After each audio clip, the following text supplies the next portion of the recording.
അമ്മ. മോളെ വാ ഇരിക്കും. ഇക്കേ ഗൾഫിൽ നിന്ന് കുഞ്ഞുട്ടിക്കുള്ള വിസ റെഡി ആക്കിക്കുന്നു. അൽഹംദുലില്ലാ. ഓൻ അവിടെ പോയി. ഓൻ പുറത്തു പോയേക്കണ്. ഓന് വേഗം വിളിക്ക്. ഓന് ടിക്കറ്റ് അയച്ചേക്കണ്. നാളെ പോണേ. വിളിക്കാം.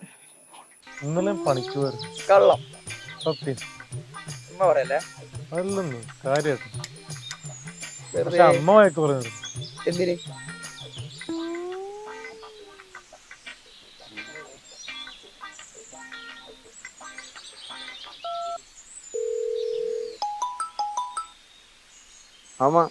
മോനെ നീ എവിടെയാ? ഞാനിവിടെ കടയിലൂടെ ഉണ്ട്. ഒന്ന് വേഗം വീട്ടിലേക്ക് വാ. ഇപ്പൊ വരാം. ശരി. വിനീഷ് ഒന്ന് വീഡിയോ പോയിട്ടു.